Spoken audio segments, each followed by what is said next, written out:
हाँ तो नमस्कार जी, स्वागत है आप सबका विद्या प्रकाश ऑनलाइन क्लास में। आज हम लोग हिंदी वर्णिका का चैप्टर नंबर 4 को पढ़ने वाले हैं, जिसका नाम है नगर। इस कहानी का नाम है नगर नगर। इस कहानी में सुजाता जो है इस कहानी का लेखक है। कौन है? सुजाता इस कहानी का लेखक है। जिस तरह आप माँ को पढ़े थे, माँ कहानी को दुख भरा जैसे वो कहानी था, उसी तरह ये कहानी भी दुख से एकदम भरा है। किससे भरा? एकदम दुख से ये कहानी आपका भरा है। आप जब पढ़िएगा तो आपको आंख में आंसू हो जाएगा इस कहानी को पढ़ने में। इसका ऑब्जेक्टिव जो देख के लगाइएगा, ये कहानी आपका दुख से एकदम भरपूर भरा है, दुख से। चलिए इसके सारे ऑब्जेक्टिव और सब्जेक्टिव के हम लोग वन शॉट को देखने वाले। किसके? वन शॉट को देखने वाले। इसका वन शॉट देखेंगे। अगर ये आप पूरा वीडियो देख लेते हैं, आपका यहाँ से 2 से लेकर 5 अंक फिक्स हो जाएगा एकदम। एग्जाम में 2 से 5 अंक आपका यहाँ से फिक्स हो जाएगा। चलिए इसके सारे ऑब्जेक्टिव को लगाते हैं और सब्जेक्टिव को लगाते हैं, ठीक है। चलिए देखते हैं, ऑब्जेक्टिव पहले लगा लेते हैं, उसके बाद सब्जेक्टिव में। क्वेश्चन नंबर 1 है आपका। क्वेश्चन में 1 देखिए, नगर कहानी किस भाषा से अनुदित है? ये जो आपका है तमिल भाषा से अनुदित है। किससे? तमिल भाषा से, ठीक है। क्वेश्चन नंबर 2 को देखिए, नगर कहानी के लेखक कौन है? इसके लेखक है सुजाता। सुजाता क्या है? इसका जो वास्तविक नाम है एस रंगराजन है। एस रंगराजन इसका वास्तविक नाम है, ठीक है, समझ गए। क्वेश्चन नंबर 3 को देखिए, सुजाता का वास्तविक नाम आ गया ना, एस रंगराजन। इसका वास्तविक नाम जो है एस रंगराजन है। क्वेश्चन नंबर 4 देख लीजिए, सुजाता का जन्म कब हुआ था? इसका जो जन्म हुआ था 3 मई 1935 को हुआ था। 3 मई 1935 को, ठीक है, 3 मई 1935 को। चलिए क्वेश्चन नंबर 5 को देखते हैं। क्वेश्चन नंबर 5 में आपका सुजाता का जन्म कहाँ हुआ था? इसका जो जन्म हुआ था चेन्नई तमिलनाडु में, ठीक है, चेन्नई तमिलनाडु में। क्वेश्चन नंबर 6 देखिए, तुलनात्मक व्याकरण किसकी रचना? ये जो आपका कार्लवेल की रचना है, कार्लवेल की रचना है, कार्लवेल की है तुलनात्मक व्याकरण, कार्लवेल की रचना, ठीक है। चलिए क्वेश्चन नंबर देखते हैं आपका। क्वेश्चन नंबर कौन सा आपका? 7। क्वेश्चन नंबर 7 आपका, नगर कहानी का अनुवादक कौन है? के ए जमुना। नगर कहानी के जो अनुवादक के जमुना है, के जमुना, ठीक है, आपका नगर कहानी के अनुवादक। चलिए क्वेश्चन नंबर आप 7-8 को देख लीजिए। क्वेश्चन नंबर 8 में, किस लेखक के 25 से अधिक कृतियां प्रकाशित हो चुकी है?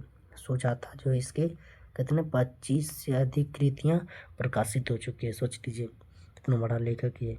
क्या क्वेश्चन नंबर 9 को देखिए। क्वेश्चन नंबर 9 में आपका, पांड्य लोगों की दूसरी राजधानी कौन थी? तो मदुरै। ये पांड्य लोगों की दूसरी राजधानी, ठीक है, मदुरै जो थी पांड्य लोगों की दूसरी राजधानी। क्वेश्चन नंबर 10 में देखिए, नगर कहानी के मुख्य पात्र कौन है? ये जो पापपाती है इसके मुख्य पात्र है। जो कहानी है इस पूरे पापपाती के ऊपर है। किसके ऊपर है? पापपाती के ऊपर। जैसे नगर कहानी के मुख्य पात्र पापपाती हो गया। क्वेश्चन में 11 आपका, पापपाती किसकी पुत्री थी? वल्ली अम्माल की पुत्री थी। किसकी? वल्ली अम्माल की पुत्री थी। तो क्वेश्चन नंबर देख लेते हैं 12। क्वेश्चन नंबर 12 में आपका, पापपाती कोई इलाज के लिए कहाँ भेजा? पापपाती को होता है, पापपाती को इलाज के लिए कहाँ भेजा गया था? मदुरै। पापपाती को जो इलाज के लिए कहाँ भेजा गया? मदुरै भेजा गया था, ठीक है।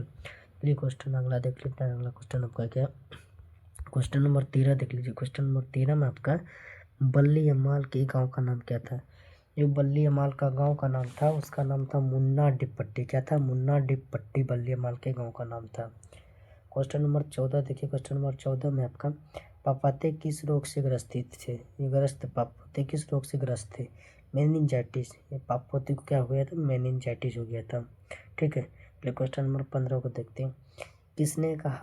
किसके कहने पर पापपाती अस्पताल में भर्ती नहीं हो पाए? जो बड़े डॉक्टर थे वहाँ के अस्पताल के, वो उसको बोला कि जल्दी से इसको एडमिट ले लीजिए, लेकिन तब फिर भी पापपाती एडमिट ना हो पाया अस्पताल में। बड़े डॉक्टर के कहने पर भी पापपाती एडमिट अस्पताल में नहीं हो पाया, ठीक है। क्वेश्चन नंबर 16 देखिए, बड़े डॉक्टर साहब कहाँ से पढ़ कर आया था? बड़े डॉक्टर जो थे ब्रिटेन से पढ़ के आए थे। कहाँ से? ब्रिटेन से पढ़ के आया था। हेड नर्स का नाम क्या था? हेड नर्स का नाम था मिराडा। आपका क्वेश्चन नंबर 17 में है, हेड नर्स का नाम क्या था? मिराडा, ठीक है। चलिए क्वेश्चन नंबर 18 को देख लीजिए। क्वेश्चन नंबर 18 में आपका, क्वेश्चन नंबर 18 क्या है? देखिए क्वेश्चन, बल्ली अम्माल को बेटी को लेकर सुबह कितने बजे बुलाया गया था? बल्ली अम्माल को जो तो बेटी को लेकर सुबह कितने बजे बुलाया गया? तो इसको 7:30 बजे बुलाया गया था सुबह में, ठीक है। क्वेश्चन नंबर 19 को देखिए। क्वेश्चन नंबर 19 में आपका बल्ली अम्माल को कितने नंबर कमरे में भेजा गया था? बल्ली अम्माल को 48 नंबर कमरे में भेजा गया था। कितने नंबर? 48 नंबर कमरे में भेजा गया था। क्वेश्चन नंबर 20 आपका देख लीजिए। क्वेश्चन नंबर 20 है, पाप पाती को लेकर मन होता माँ पापाती को लेकर माँ किस रंग के रिक्शे में वापस आई थी?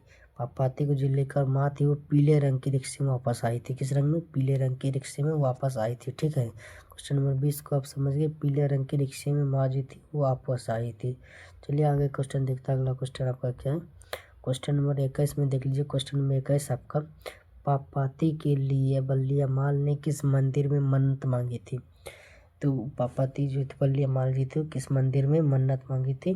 तो बेदीश्वरन मंदिर में। बेदीश्वरन मंदिर में जो आपका मन्नत मांगी थी कि प्रभु मेरा बेटी जल्दी से ठीक हो जाए। ठीक है, चलिए क्वेश्चन नंबर 22 को देख लीजिए। क्वेश्चन नंबर 22 है, पहले दिन पापाती को क्या था? पापाती होता गलत लिखा गया है। पापाती को पहले दिन पापाती को क्या था? तो पहले दिन पापाती को सिर्फ बुखार था, नॉर्मल जो बुखार होता है उसी तरह उसको भी बुखार था।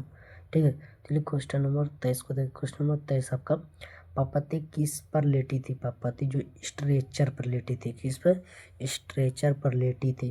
क्वेश्चन नंबर 24 देखिए, पापाती बेहोश क्यों पड़ी थी? पापाती जो बेहोश थी वो तेज बुखार के कारण बेहोश हो गई थी।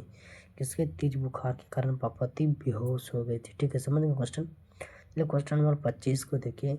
पापाती की उम्र कितनी थी? वो लगभग 12 साल के थे। कितना?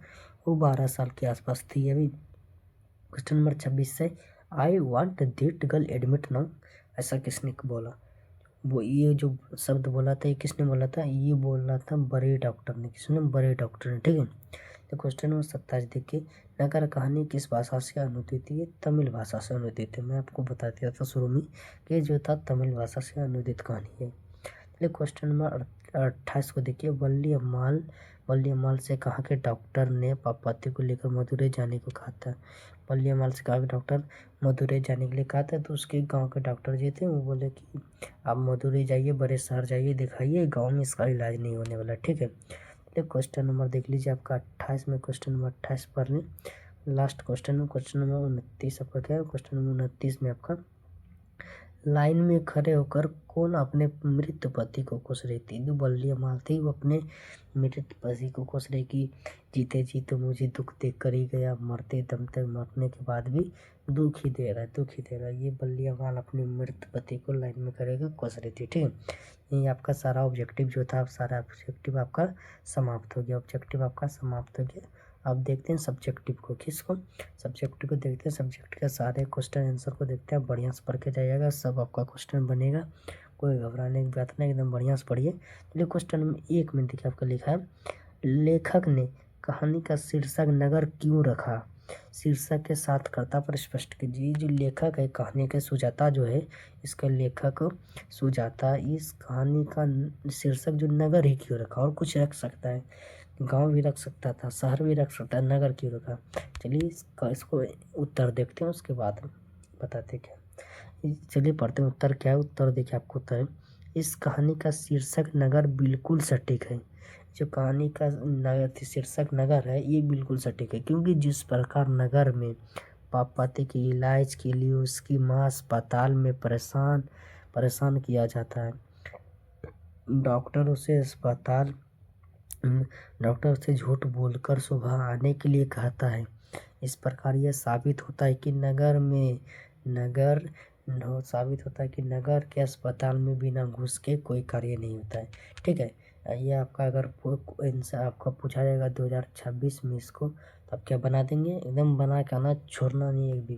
ठीक है एकदम बना के आना है, बिल्कुल भी नहीं छोड़ना है। ठीक है, एक बार और पढ़ लेते हैं इसका आंसर क्या है। इस कहानी का शीर्षक नगर बिल्कुल सटीक है, क्योंकि जिस प्रकार नगर में पापाती के इलाज के लिए उसकी माँ को अस्पताल में परेशान किया गया, डॉक्टर उससे झूठ बोलकर सुबह आने के लिए कहता है, यह इस प्रकार यह साबित होता है कि नगर के अस्पताल में बिना घूस लिए कोई कार्य नहीं होता। ठीक है, अगर आप समझ गए तो फिर कमेंट में बताइएगा यस लिख के कि जी सर हम समझ गए। ठीक है, कमेंट में यस लिख दीजिएगा। हम आपका कमेंट पढ़ेंगे ज़रूर, कमेंट करिएगा, हम सबका कमेंट पढ़ के रिप्लाई ज़रूर देंगे। ठीक है, क्वेश्चन नंबर 2 देखिए, क्वेश्चन नंबर 2 आपका है, पापपति कौन थी, वह शहर क्यों लाई गई थी। ये जो पापपति थी कौन थी इस शहर में, पापपति जो थी बल्ली अमाल की पुत्री थी।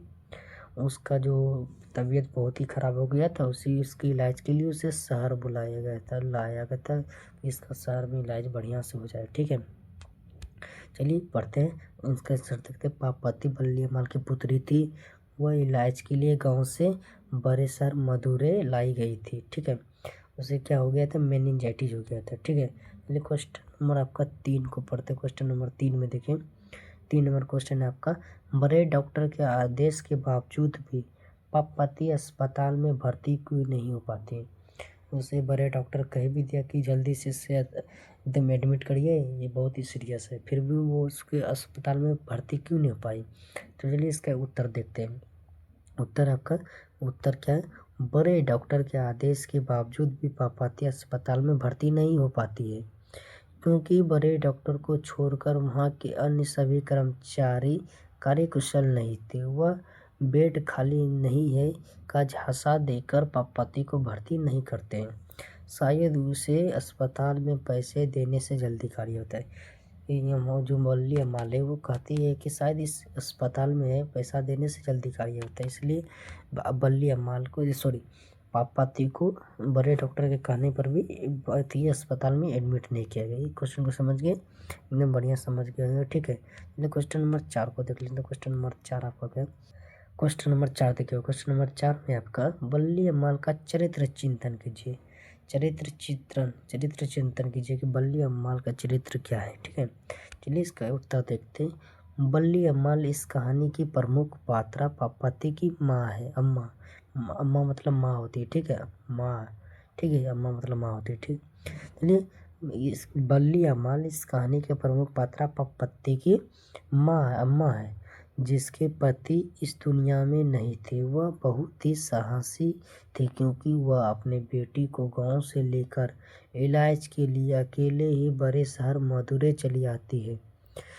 यहाँ के अस्पताल में अच्छी व्यवस्था न देकर वापस अपनी बेटी को गांव लेकर चली जाती है। ठीक है, ये आप समझ गए। इसको अगर आपका एग्जाम में आएगा तो लिख दीजिए एकदम, ये बताइए आपका। यहाँ से सारा क्वेश्चन आपका सब्जेक्टिव भी पूरा खत्म हो गया, बस ये 4 ही सब्जेक्टिव है, बढ़िया से आप याद करके जाइएगा। यहाँ से आपका 2 से लेकर 5 अंक एकदम फिक्स रहेगा आपका। ठीक है, अगर अभी तक आप चैनल को सब्सक्राइब नहीं किए तो चैनल को सब्सक्राइब भी कर दीजिए, वीडियो को लाइक भी कर दीजिए। ठीक है, धन्यवाद, मिलते हैं अगले क्लास में, बाय बाय।